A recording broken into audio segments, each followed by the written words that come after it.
Friends, ये important sections दिए गए हैं सीआरपीसी में। जैसे कि आप स्क्रीन पे देख रहे हैं कि सेक्शन 2A में डेफिनेशन दी गई है बिलेबल ऑफेंस की। सेक्शन 2B में charge. Section 2C is cognizable offence, non cognizable cases. 2D is complaint. 2H is investigation. 2L is non cognizable offence. Section 2N is offence. Section 2W summons case and section 2X is warrant case. तो इस video में friends सिर्फ important section को introduce कराया जाएगा। Description में जाने के लिए अलग से वीडियो आप प्लेलिस्ट में देख सकते हैं। इस वीडियो का पर्पस सिर्फ इंपॉर्टेंट सेक्शंस शेयर करना है for the point of view of examination. तो नेक्स्ट है चैप्टर 2 जो कि सेक्शन 6 225A है।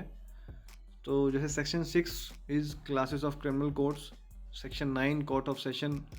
सेक्शन 10 11 12 13 एंड सेक्शन 15 16 17 18 19 20 21 24 25 सारे इम्पोर्टेंट हैं। आप चाहे तो इनका स्क्रीनशॉट लेकर भी अपने बेरेक्स पे मार्क कर सकते हैं। उसके बाद है चैप्टर 3 जो कि power of courts. Section 26 provides courts by which offences are triable. Section 27 deals with jurisdiction in the cases of juveniles. Section 28-29 is with respect to sentences which High Court session judge and magistrate may pass. And Section 30 is sentence of imprisonment in default of fine. तो Section 26 to 34 भी important है सारे। उसके बाद है friends chapter 5 arrest of persons, जिसमें आपके section 41 41A 41B 41D and section 42 43 44 काफ़ी इम्पोर्टेंट हैं। उस सेक्शन 46 50 50A 52 57 भी इम्पोर्टेंट हैं। उसके बाद चैप्टर 6 जो कि सेक्शंस 61 से 90 तक में है, प्रोसेस टू कंपेल अपीयरेंस, वो भी इम्पोर्टेंट है। जिसमें सेक्शन A है सम्मन्स, मेन हेडिंग सम्मन्स, जिसमें सेक्शन 61 2 3 64 65 66 सारे इंपॉर्टेंट हैं। उसके बाद section 70 to 73 main heading warrant of arrest. Then modes of execution of warrant of arrest has been provided under section 74 to 77। उसके बाद proclamation and attachment section 82 to 85। Like Section 82 provides for proclamation for person absconding. Section 83 provides for attachment of property of person absconding. Section 84 is claims and objections to attachment. Section 85 is release, sale and restoration of attached property.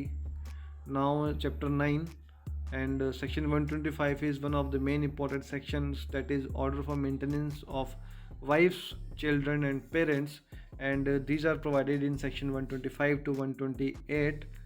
Like in 125 simply mentioned who are eligible and how order for maintenance of wives, children and parents will be introduced and passed by the court, and one procedure has been given under section 126, and in under section 127 of CRPC alteration in allowances is allowed, which means if a maintenance has been granted against the husband, and if the situation changes, the alteration can be made in the order by filing an application by the aggrieved party, and after that the maintenance can be altered.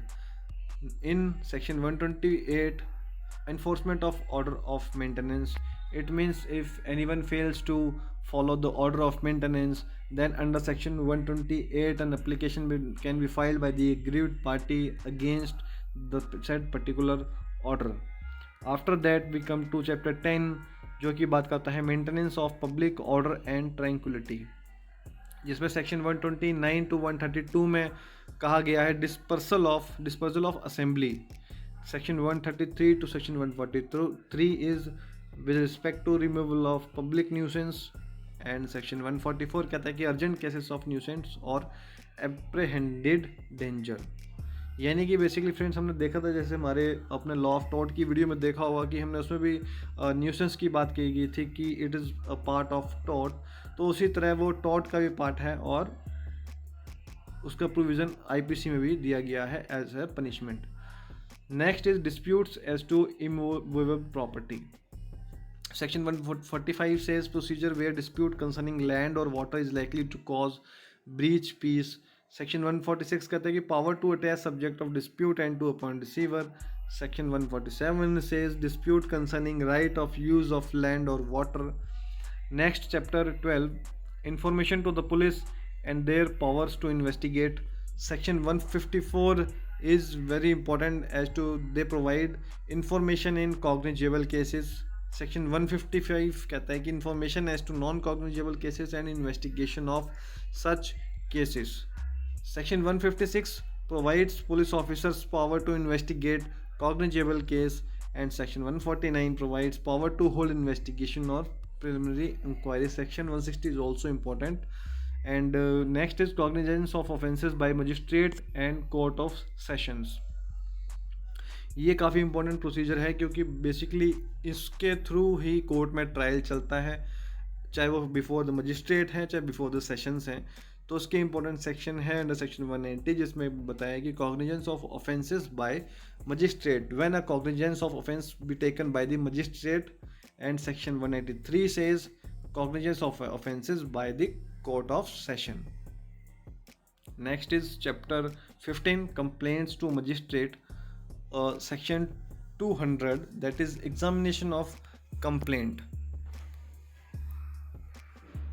Section 201 is procedure by magistrate not competent to take cognizance of the case, and section 202 is postponement of issue of process. Section 203 is dismissal of complaint. Next, chapter 16 says commencement of proceedings before magistrate. Section 204 is issue of process. And next, section 205 is magistrate may dispense with personal attendance of accused. Section 206 is special summons in case of petty offences. Petty offences are those offences which is very minor offences and would not affect at large. Section 207 is supply to the accused of copy of police report and other documents.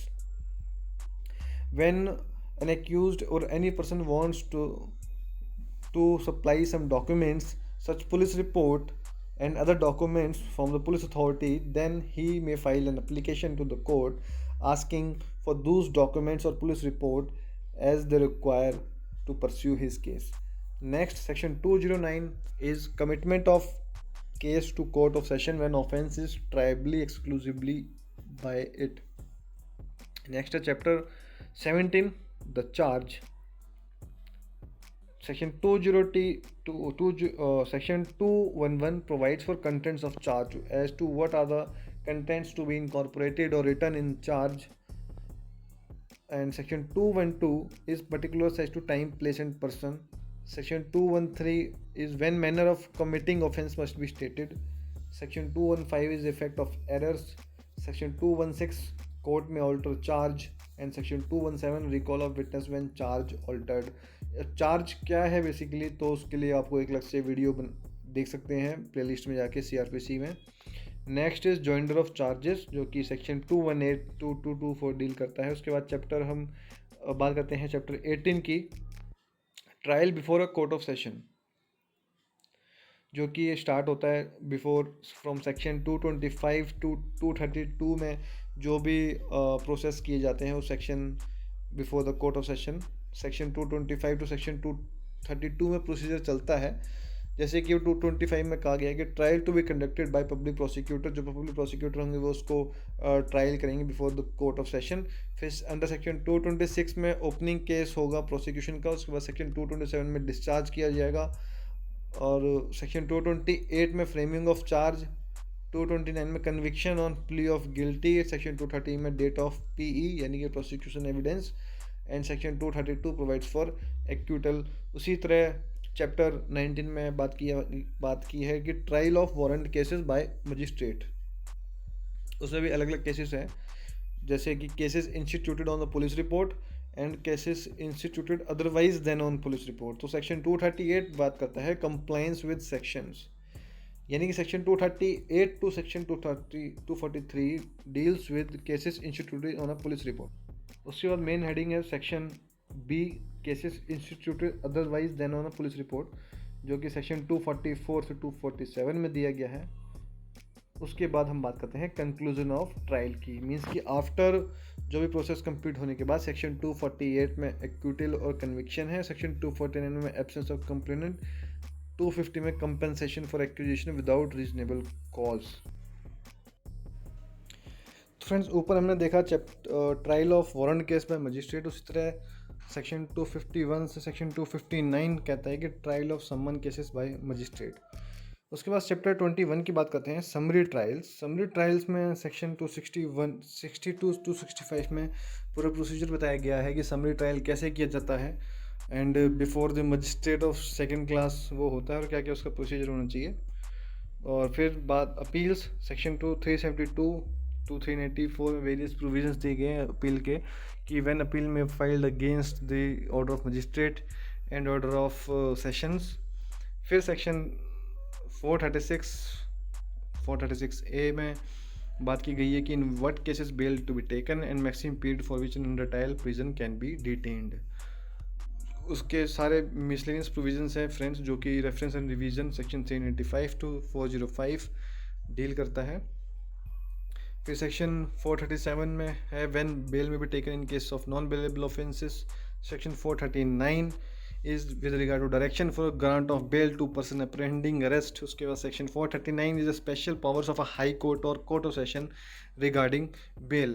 It means कि जब भी कभी bell आपकी magistrate reject हो जाती है तो section 439 में उसको सेशन पे या हाई कोर्ट पे फॉर रेगुलर बेल के लिए फाइल किया जा सकता है। तो फ्रेंड्स, ये थे important sections of CRPC। So friends, if you like this video, if this video is important for you, please click on subscribe icon and press the bell icon, also share with others. Thanks for watching this video.